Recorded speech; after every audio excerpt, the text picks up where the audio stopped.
여러분이 가보고 싶은 곳은 어디입니까?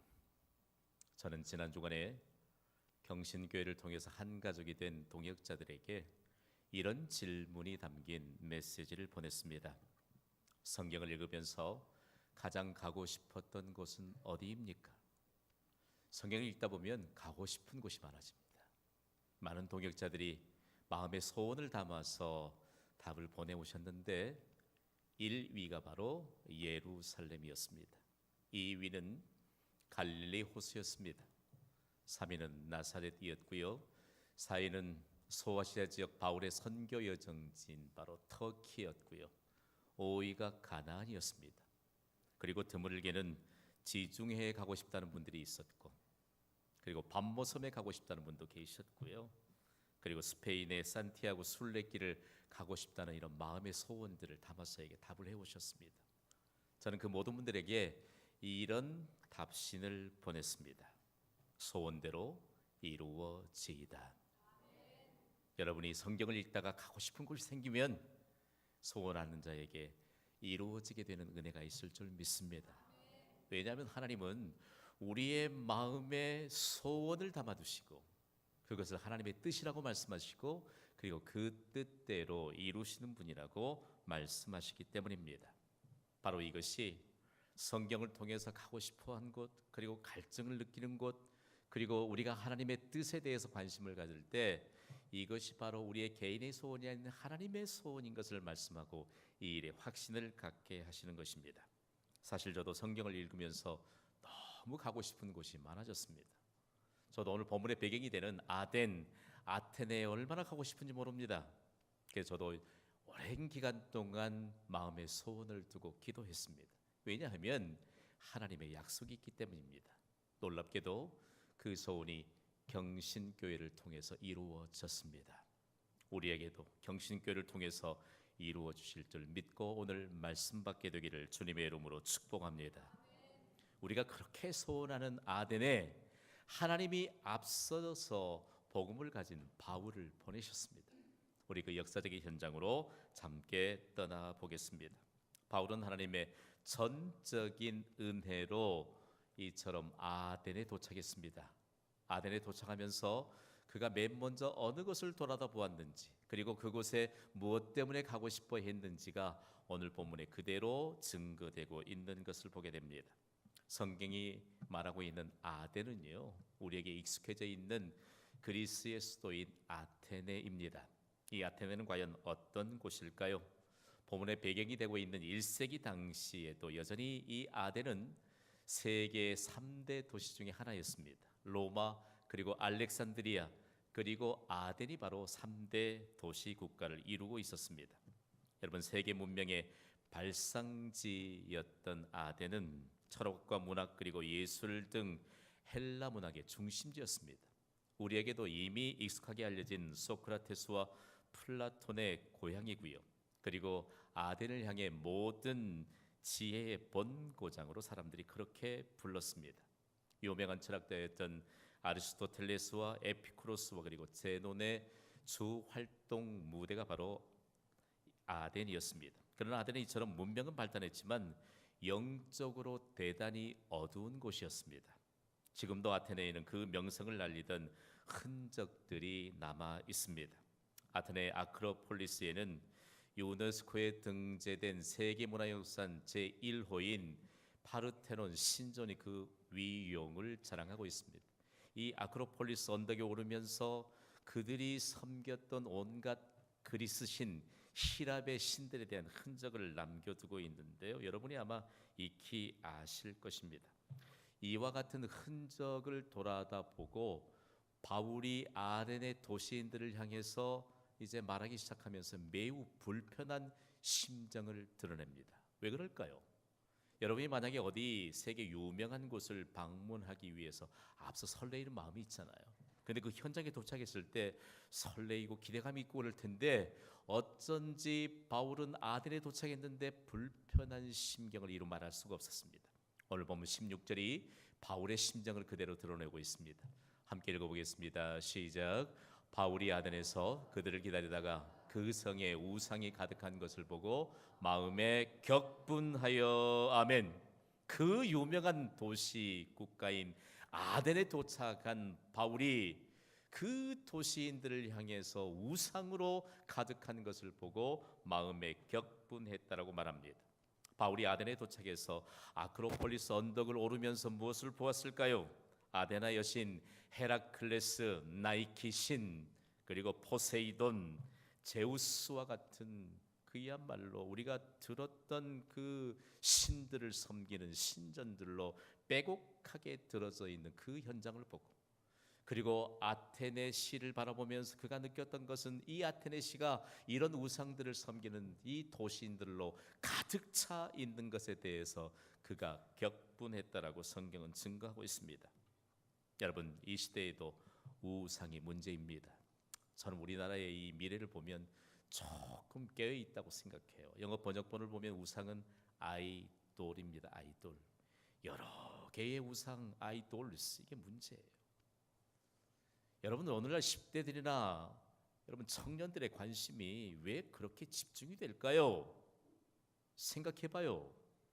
오늘 우리를 복되게 하고 그리고 진정으로 세계의 역사를 바꾸어 놓을 수 있는 이 영향력은 하나님으로부터, 즉 하나님이 이 땅에 보내신 구원자이신 예수 그리스도로부터 오는 줄 믿으시기 바랍니다.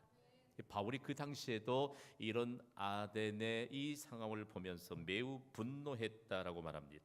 그러면서 그는 매일 쉬지 않고 사람들이 모이는 곳을 찾아다녔습니다. 그 가운데 하나가 유대인들이 모이는 회당이었고, 그리고 또 하나가 아덴과 거기에 국제도시의 사람들이 번화한 곳, 즉 광장으로 불리는 아고라를 찾아가서 그들과 함께 논쟁을 벌입니다. 그리고 철학자들과 함께 쟁론했던 것을 오늘 본문이 증정하고 있는데, 이 바울이 아덴에서 만났던 대표적인 두 철학파들을 우리에게 보여주고 있잖아요. 에피쿠로스와 그리고 스토아 철학자들을 만나게 되고 그들과 함께 쟁론했다고 말합니다. 그들과 쟁론했던 이유가 무엇입니까? 그들은 그곳에서 우상으로 가득 차 있는 그곳, 세계의 유수한 지식인들이 모여 있는 그곳에서 예수와 그리고 그에 관한 부활을 전하기 위해서였습니다. 오늘 본문이 이렇게 뚜렷한 목적을 증거하고 있습니다. 우리 다 함께 읽어보시죠. 시작. 바울이 예수와 부활을 전하기 때문이라. 아멘. 생각해봐요. 당시에 세계적인 지식인들이 모여있는 아덴, 그리고 세계를 정신적인 그들이 지주가 되어서 움직여가고 있는 유력한 자들이었던 철학자들이 모여있는 그곳에서 예수 그리스도에 관한 복음을 전하고 있습니다. 그리고 이 세상의 전부인 예수 그리스도와 부활에 대해서 그렇게 전하고 있습니다. 여러분 점검해 볼까요? 예수 그리스도의 부활은 복음인 줄 믿으시기 바랍니다. 예수 그리스도와 부활은 이 세상의 전부인 줄 믿으시기 바랍니다. 예수 그리스도와 부활은 우리 인생의 전부인 줄 믿습니다. 복음이신 예수 그리스도가 세상의 전부이기 때문에 그곳에서 바울은 예수와 그리스도를 전하면서 철학자들과 함께 논쟁을 벌이고 있는데, 여기에 놀라운 일이 벌어지고 있습니다. 전혀 하나님과 상관없는 삶을 살아가고 있는 에피쿠로스 그리고 스토아 학파를 추종하고 있는 이 철학자들이 바울을 향해 이런 표현을 합니다. 이 말쟁이가 무슨 말을 하고자 하느냐? 여러분들 말쟁이 보셨나요? 어떤 사람들이 말쟁이입니까? 우리의 정상은 좀 달라요.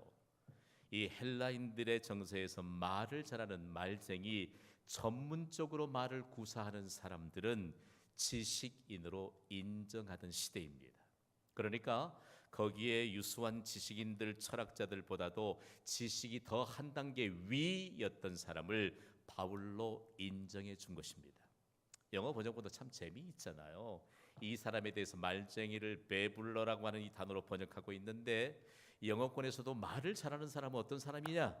그저 수다라 써는 사람이 아니고 그에게 지식이 충분하게 쌓여 있을 때 비로소 그가 말을 잘하는 사람이 된다라고 하는 것을 배경에 두고 있거든요. 여러분, 이 시대에 과연 말쟁이는 누구일까요? 이 시대에 정말로 모든 사람들의 마음을 시원하게 해줄 수 있는, 한 단계의 지식층을 더 뛰어넘을 수 있는 차원이 다른 사람으로 평가받을 수 있는 사람은 과연 누구일까라고 하는 것입니다. 여러분 놀라지 마세요. 그들은 바울을 지식이 한 차원 높은 사람으로 인정하고 그들이 어느 곳으로는가 데려가고 있다는 말씀입니다. 바울을 어느 곳으로 데려가고 있는 그 유수한 지식인들의 상황 가운데서 오늘 이 목마른 갈증으로 가득 차 있는 이 세상에서 예수와 부활의 복음을 가진 우리를 차원이 다른 사람들로 구분하고 우리를 통해서 새로운 하나님의 역사에 관한 관심을 갖게 되는 이 시대의 변화가 있게 되기를 주님의 이름으로 축복합니다. 그들이 그들의 자리를 내주면서 그들의 자리에 섰던 곳으로 데려갔는데 그곳이 바로 아레아바고입니다. 오늘 본문 사도행전 17장 19절을 우리 함께 읽습니다. 시작. 그를 붙들어 아레아바고로 가며 말하기를 내가 말하는 이 새로운 가르침이 무엇인지 우리가 알 수 있겠느냐. 아멘. 오늘 본문에 보면 우리 한글 번역본이 조금 급이 낮은 표현으로 번역하고 있습니다. 그러나 우리 번역본이 아닌 다른 언어의 번역본들은 모두 매우 정중한 표현으로 번역하고 있다는 것을 우리는 잊어서는 안 될 것입니다. 중요한 것은요, 오늘 이곳에 이 아레오바고로 유수한 지식인들이 바울을 데려갔는데 그곳이 어디인가라고 하는 것입니다. 그리스 신화에 종종 등장하는 신의 언덕을 뜻하는 아레오바고 언덕입니다. 실제의 장소입니다. 아테네 아크로폴리스 서편에 있는 붉은 대리석으로 된 언덕이 바로 아레오바고입니다. 이곳에 붉은 대리석이 쭉 깔려져 있는데 여기에서 보면 아테네시가 한눈에 들어옵니다. 그런데 얼마나 많은 방문객들이 그 아레오바고 언덕을 찾았던지 반질반질하게 달았습니다. 신발을 신고도 미끄러워서 언제 넘어질지 모르는 이런 위험하게 지금 서야 할 곳이 바로 아레오바고입니다. 얼마나 많은 사람들이 그곳을 왕래했을까요? 그러면서 바울의 심정으로 그리고 바울이 이 아레오바고에서 아덴 사람을 향해서 매우 불편한 심정을 드러냈던 그 바울의 심정을 느끼게 되고 바울이 이곳에서 인류의 역사상 정말 뛰어난 복음을 증거했던 설교를 듣게 되므로 비로소 더 깊이 느낄 수 있는 역사적인 현장입니다. 이곳에서 유수한 지식을 가진 철학자들이 바울에게 정중하게 이렇게 요청합니다. 제가 영어 번역본을 토대로 여러분께 함께 소개해 드리겠습니다. 당신께서 말하는 이 새로운 가르침이 무엇인지 우리가 알 수 있겠습니까? 영어에 may라고 하는 단어를 맨 앞에 두고 매우 정중하게 격식을 갖추어서 우리보다 한 단계 더 높은 지식을 가진 당신이 지금 우리에게 말하고 있는 예수와 부활은 전혀 우리가 듣지 못했던 새로운 것일진데 이 가르침이 무엇인지 우리가 알 수 있겠습니까? 놀라운 일 아니겠습니까, 여러분? 어떻게 이런 일이 있을까요? 그러면서 이 한마디 요청에 지금까지 유구한 역사 가운데 세계를 주름잡던 아덴이라고 하는 도시가 어떤 전통이 있는가를 우리에게 가르쳐 주고 있습니다. 아덴에 사는 사람들은 새로운 것을 추구하는 특징을 가졌습니다. 그래서 오늘 본문 21절이 그들의 특징을 이렇게 증거합니다. 함께 읽습니다. 시작. 모든 아덴 사람과 거기서 나그네된 외국인들이 가장 새로운 것을 말하고 듣는 것 이외에는 달리 시간을 쓰지 않음이더라. 아멘. 어떻든지 아덴이라고 하는 국제 도시에서 사는 도시인들은 새로운 것만을 추구했다. 새로운 철학사조가 거기에서 등장하게 되면 아레오바고 언덕에서 그 일들을 설파하게 되면 그것을 가지고 그 주제로 삼고 시간 가는 줄 모르고 결론도 나지 않는 토론을 벌였던 토론장이 바로 아레오바고 언덕입니다. 그래서 그곳에서 바울을 통해서 얻고자 하는 것 그리고 지금까지 그들이 어떻게 살아왔는가를 그들이 특징적인 삶을 보여주고 있습니다. 여러분, 할 일 없이 이렇게 시간을 보냈던 대표적인 사람들이 바로 아덴에 사는 도시인들이었습니다. 오늘 우리를 일깨워줍니다. 여러분, 하나님의 말씀은 진리인 줄 믿습니까? 따르고 행하면 복이 있는 줄 믿습니까? 그런데 왜 거기에 대해서 여러분이 깊이 생각합니까? 왜 하나님이 결론적으로 말씀을 드리는데 우리는 왜 하나님의 말씀에 아멘하고 따르고 행하지 않고 왜 우리는 우리의 생각에 잠겨 있는 것일까요? 아덴 사람들이 가졌던 이 특징이 이 시대를 살아가는 현대인들에게도 있다는 것을 우리에게 지목하고 있습니다. 그러면서 그들이 그렇게 새로운 것을 추구하면서 토론을 벌였던 그 영향력이 지금 그리스의 후손들이 그 악 영향을 받고 있습니다. 그리스 부도난 국가, 여러분 잘 알잖아요. 지금도 그것을 방문하고 놀란 것이 가장 일을 늦게 시작했다가 가장 일을 빨리 마치는 민족, 가장 일하기를 싫어하는 게으른 민족이 되었다는 사실, 여러분 오늘 성경을 통해서 우리에게 보게 하신다는 말씀입니다. 그러면서 이 현재의 그리스 그리고 아테네를 바라보면서 우리에게 주시는 놀라운 메시지가 있습니다. 과연 해 아래 새 것이 있겠는가? 옆에 있는 분에게 한번 정중하게 물어보세요. 해 아래 새 것이 있습니까? 이 대답하기 곤란하시면 제가 여러분에게 여쭤볼게요. 여러분 해 아래 새 것이 있습니까? 없을까요? 전무후무한 지혜자였던 솔로몬, 전무후무한 부귀영화를 누렸던 솔로몬은 그의 인생 경험으로, 그리고 그가 이스라엘 국가를 통치하면서 전 세계인들의 관심과 주목을 한 몸에 받았던 그의 경험으로 이런 고백을 합니다. 전도서 1장 8절과 9절 말씀을 우리 함께 읽습니다. 시작. 모든 만물이 피곤하다는 것을 사람이 말로 다 말할 수 없나니 눈은 보아도 족함이 없고 귀는 들어도 가득 차지 아니하도다. 이미 있던 것이 후에 다시 있겠고 이미 한 일을 후에 다시 할지라 해 아래는 새 것이 없나니. 아멘. 아덴 사람들이 추구했던 새로운 것을 귀로 들어도 만족함이 없고 눈으로 보아도 차지 않는 이와 같은 세상을 살아가는 아덴 사람들이여, 이 시대에 새로운 것인가, 우리에게 만족을 채워줄 것인가 기대감을 가지고 찾아갔던 그 현장은 여전히 우리에게 만족을 주지 못하는 것임을 오늘 우리는 이 본문의 배경과 함께 철저하게 들어야 될 것입니다. 그런데 그들이 오히려 묻잖아요. 새로운 것을 제발 좀 알게 해달라. 그래서 바울은 잠시도 머뭇거리지 않고 거침없이 그들에게 입을 열어서 말합니다. 왜냐하면 복음을 전할 기회를 얻었기 때문입니다. 오늘 본문 22절은 이렇게 매우 흥미롭게 오늘 이 사건을 전개하고 있습니다. 함께 읽어보시죠. 시작. 바울이 아레오바고 가운데 서서 말하되 아덴 사람들아 너희를 보니 범사에 종교심이 많도다. 아멘. 당대의 바울은 당대의 가장 뛰어난 석학이었습니다. 그런데 그가 유수한 지식인들을 향해 너희를 보니 범사에 종교심이 많도다. 얼마나 고급적인 표현인지 몰라요. 그 지식인들이 아마 관심을 확 가졌을 것입니다. 중요한 것은 여기에 종교심이 많다라고 하는 것은 매우 종교적이라는 뜻입니다. 그런데 이 말이 너희는 종교적인 열심이 있지만 순전히 미신적이라는 뜻입니다. 오늘 우리가 예수 그리스도를 믿는 믿음이 있다면 이 시대의 미신적인 요소를 걷어내고 하나님의 새로운 역사가 이 땅에 펼쳐지게 되는 새로운 역사를 보게 될 줄 여러분 믿으시기 바랍니다. 해 아래 새 것이 없는 것은 오직 새 일을 행하신 분은 하나님이시기 때문인 줄 믿습니다.